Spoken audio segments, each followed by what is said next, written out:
17:03, 30 minutes, go! There is one question in this Q&A which is very, very, very, very, very, very, very poignant, and I wish I'd been able to do it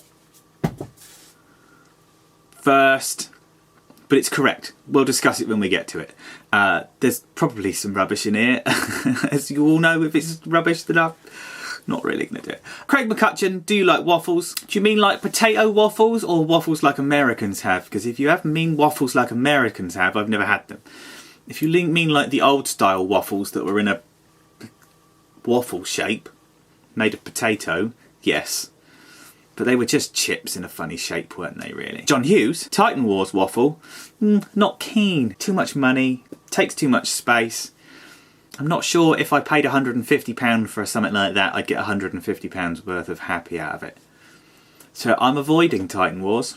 Not my cup of tea. Brian Hancock's, who is the owner of a mighty beard. Why hasn't there been any Brainmasters motivators since their first inception? I know it's G1, Mr. Mintz, but they were cool, and do you think that they should have something like that featured in a future film release? I think anything that has to have the main part of the intelligence separate itself from the body of the main Transformer is a ridiculous thing. This is something that we spoke about on the last podcast that I did, because we're doing podcasts now. You should all go and listen to the fucking podcast. Just go do and listen to the podcast. We're putting a lot of time and effort into it. And by that I mean we're there at 7 o'clock and making it up as we go along. But it's really good fun. People seem to quite like it. I haven't looked at the stats recently.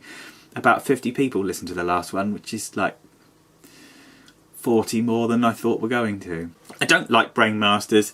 I don't know what motivators are. Are they the runabout and run amok things? I don't like it. I'm not keen. Just give me transforming robots. I don't need motors that make them spin along the floor. I don't want jump starts anymore. It just doesn't seem to matter. Moving on, Dale Bentley. Like to hear you talk about your customising. Your excitement and interest is very infectious when discussing that. I'm probably being a bit too candid, but I suffer from depression and no reason for it. It's just there.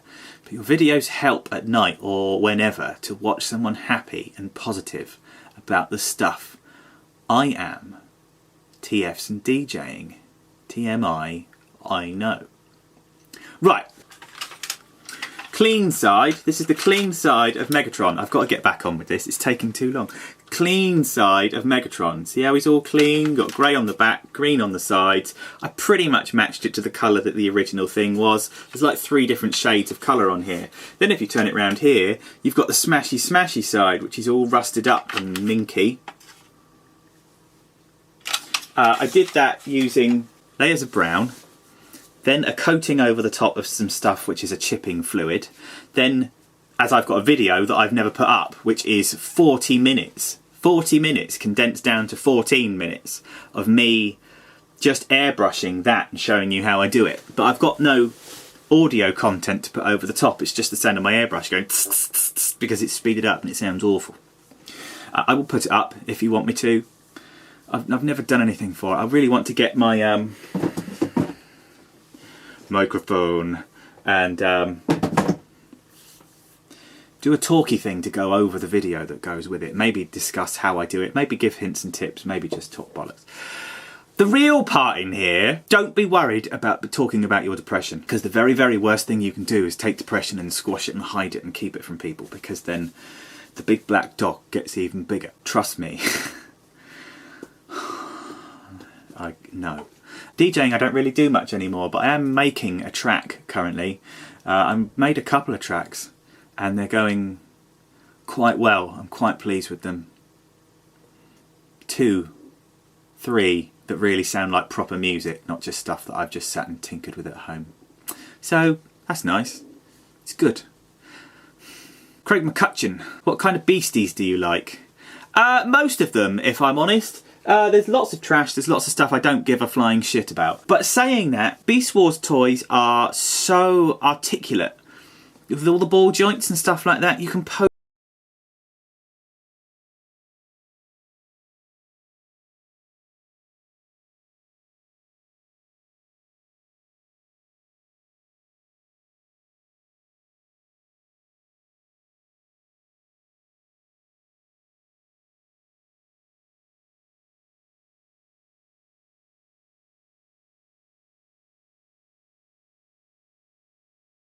sad face. That's art. That's all art. Black Arachnia. It's all art. It's beautifully painted. It's got attention to detail. It's asymmetrical. It's magic. It's just really good. I mean, there's the stuff... Air Attack Optimus Prime was terrible. All of that stuff. It's just... It's very hit and miss with me, and the stuff that is a hit tends to be the stuff that I already own. I've got Big Crabby Man over there. I've got the Dragon Transmetal Megatron, which is not as good as people think it is, but is at the same time magnificent. Chris Gaunt, what is your favourite Transformers Holy Grail? Oh, oddly, I interact on a regular basis with someone who owns my Holy Grail. He knows what it is. I know what it is. Other people know what it is. I want more than anything, the one thing that I want in my collection, because I just want all the Optimus Primes. I've now got a Transformers Cybertron Optimus Prime complete, and I've got a Transformers Galaxy Force Optimus Prime complete, which means the only one I need to get is the special edition Toys R Us clear one in the gift pack with the wing saber that's got the chrome chest plate that comes down over Optimus, and it's a clear Cybertron Optimus Prime. It just needs to be on a stand all of its own, and the base for the stand needs to be made of a piece of round clear plexiglass, and then I need to put LEDs all the way around to make the light shine up through the Japanese Toys R Us Collectors Club Transformers Sonic Convoy and Sonic Bomber to go together, to go on my Prime shelf downstairs. So much more. I love it. Ian Payette, do you plan on doing more custom Transformers, and what do you plan on turning them into? Something Trek themed? No, I have a Optimal Optimus, which to be honest with you, in the next couple of days, Nick Hardy sent me a while ago as a project, and that project will carry, the torch will go on. Life has been difficult recently. I'm not going to go into it, but I haven't been able to do anything. I didn't want to do anything, for better or worse. Things happen, things change. It was good and now it's bad. I will be getting back on with the stuff now. I have time to be getting on with the stuff and have the inclination to do so. So yeah, I've got that on the way. I really want to do some more Rusty stuff.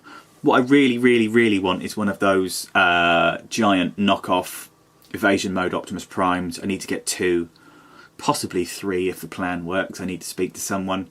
And then keep one in the nice red blue with the flames, because it's just beautiful. If they've done it to the same quality as the KO Buster Prime, then it will be a piece of glory. And then spray one and make him look rusty like he was in the film. Like my little Rustimus that I did, but just huge. Dorian A.H. Macquarie. I can't remember what the A stands for. He did tell me. I think he said it was embarrassing. I think it was. It is actually his first name. I can't remember what it was. You should all ask him. Where do you see the TFYTC by TF Nation? How are we going to get there? I'm not quite sure what that... Are you saying that eventually the TFYTC might be on the same stature as TF Nation? TF Nation have no stature at the moment. TF Nation are to prove themselves by running a successful event. So that question is a little bit of an odd one. I don't want to be TF Nation. I want to be TFYTC. We do a different thing. We're different people. We probably want to run things in a slightly different way, because TF Nation is going to be family friendly fun because it's a convention that's for anyone, whereas the TFYTC is basically for slightly anarchic idiots that want to like toy robots yet want to just enjoy themselves at the same time. Someone the other day,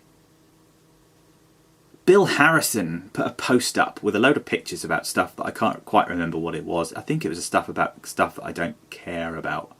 Was it about one of those combiner things, or some Takara thing, something like that. And he put a picture of a naked man laying back, which was his idea of sort of a meme. I didn't really get it, but it didn't really bother me.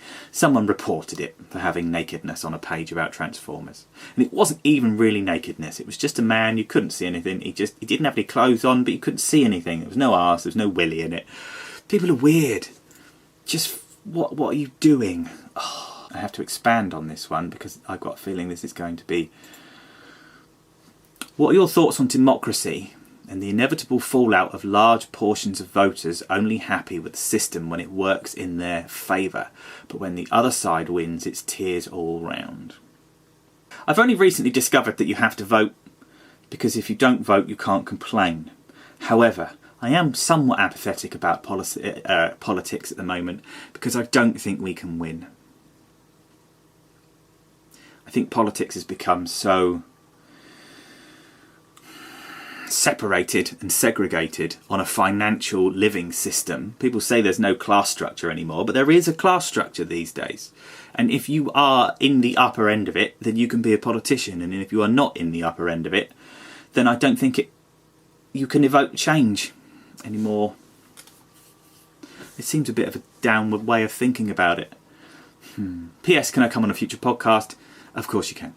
Richard Joseph Delafield. How good was Rollout Roll Call? Rollout Roll Call was amazing, but something happened.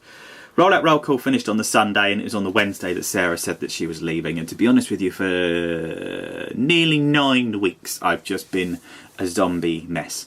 So I haven't talked about it, I haven't celebrated it, I haven't thought much about it. The only thing that I've got handy is my second place prize for doing the painting competition, which next year I will not be fucking settling for second fucking place. I was distracted. It's difficult and the world was bad, but I enjoyed it. It's so nice seeing people. It's so nice. Bisto, who asked the question? There you go, Bisto. I just got a chance to sit next to Bisto, and I played with some of the toys that he had, and he played with some of the toys that I had, and it's an opportunity that I would never, ever, ever have had if it wasn't for an event like that.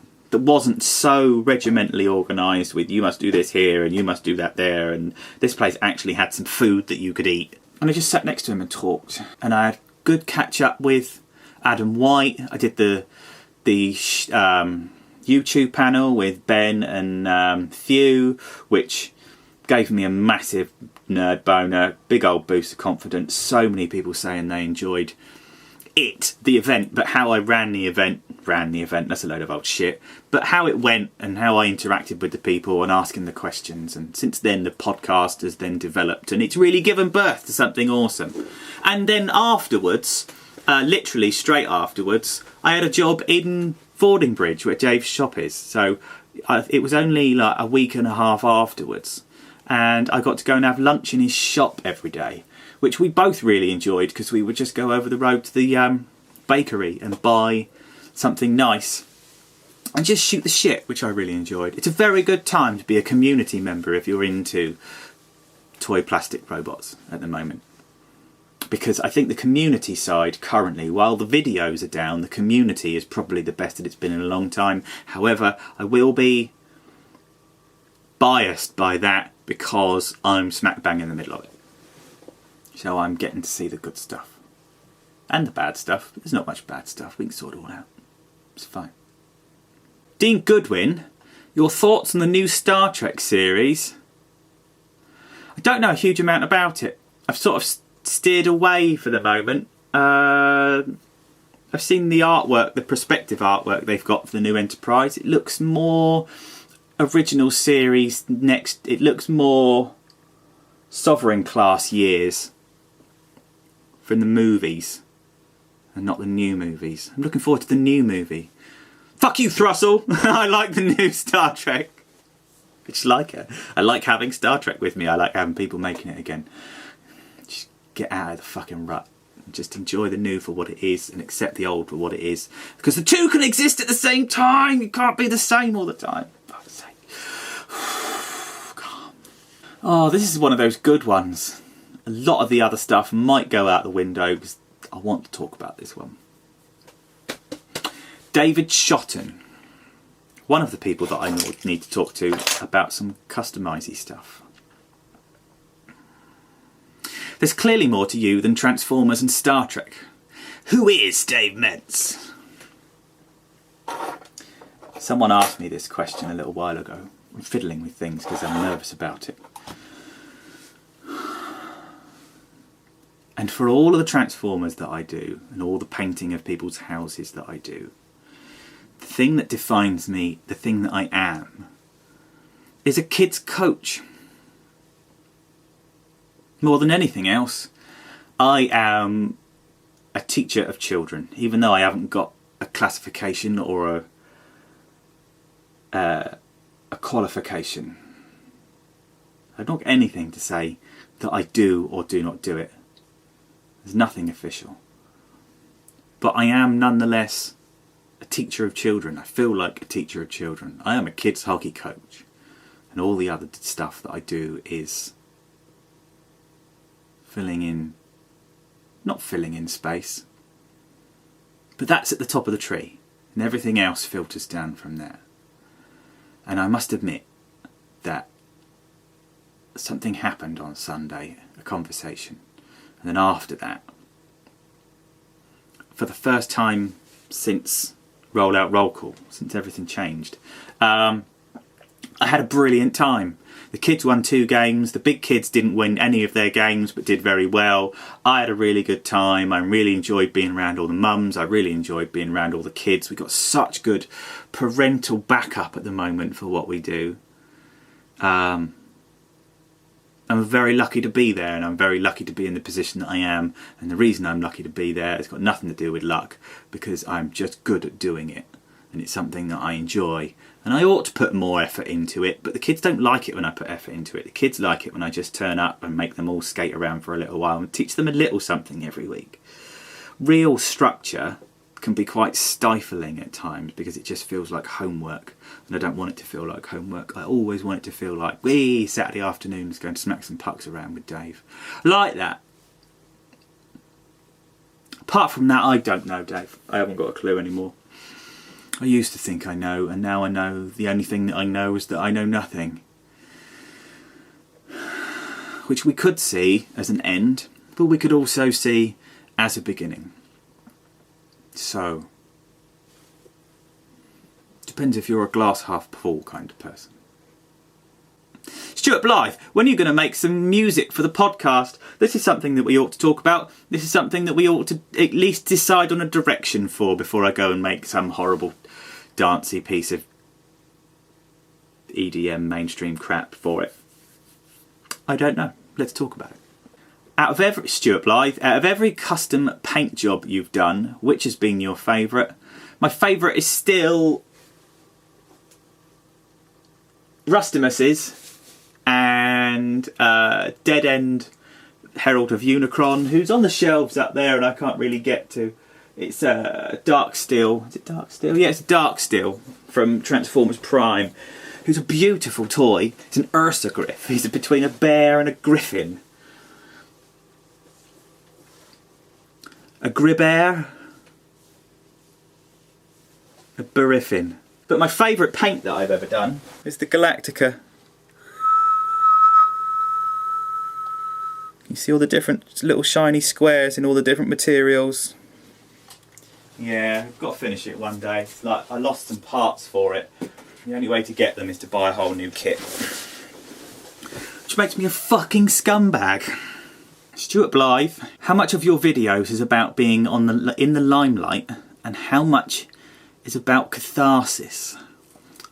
This is why I stopped making videos, because it was never really about the limelight and it was always about the catharsis and the interaction. And then when the joy went out of life, the catharsis disappeared because the camera just felt like a big judging thing where all the people that would watch it would sit there going, "You're miserable, David, it shows in your videos and we can smell it on you, you dirty, stinking, desperate, fucking lonely person." And because of that I stopped doing them. Which is why I'm trying to get into them now, which is why at some point we're going to press on to the question that I really need to talk about, because it's 3 minutes past and I can only do half an hour, so we've got maybe 7 minutes left. There you go. It was about It was all about the people, and it was all about me enjoying it and not the response that comes from it. And then it became about the response that came from it because the response was quite good, which then turned it on its head because I wasn't enjoying it as much as I used to. And I think what I need to do is get back to just enjoying it and then seeing where it goes. However, I've got a few ideas to actually do some proper videos as opposed to just this turn the camera on and talky kind of thing. So we shall see. We shall see how it goes. Gerard Michael Galvin Barry. Inspiration, you and me both, mate. Gerard can't make videos anymore. He's suffering from a touch of Dave-itis. Or I've got Gerard-itis. Whichever one is worse and comes with spots and pus. There you go. Right, I'm gonna end it now. There are loads more. There really are loads more, which I might get into another day. I could only go as we go. Go. I'm going to read this question. I'm going to read this answer. And everything about it is correct. And it is the reason why I want to do the different video using my microphone, using my editing skills, using my music skills, and I want to make a video as opposed to just a waffle talk. Matt Lynn, how about a Q&A about why we need multiple Q&A videos in a fandom where we interact on a daily basis? I say do a creative video. Make a pitch for an idea, dissect a film, TV show or video game. Do something you are passionate about. Don't try to drag out a video that feels forced. And it's literally, don't try to drag out a video that feels forced. And I feel quite good doing this. I should have done it yesterday, possibly the day before. But it's taken a little while to let it swim around my brain and what I want to do and blah blah blah blah blah blah blah blah blah blah blah blah. That is what I have to do. Do a creative video, make a pitch for an idea, dissect a film, might not do that. TV show or video game, might not do that either. Do something you are passionate about. I have an idea. We're going to see how it goes. I'm very taken by that question, Mr. Lynn. It's very good. There's a very quick one by Martin Cole. Why do you hate G1 but have a lot of G1 PMSL? Which I think he means I've got enough Masterpiece blood. Because the Masterpiece toys are just a joy to behold and they fold up like clever Rubik's Cubes and I'm very much into tramps. I love G1. I love G1. Do you know what I hate about G1? I hate the fucking fan wank pricks. I fucking hate it. I hate them in exactly the same way as I could kill Tony Thrussell half the time for the way he hates new Star Trek.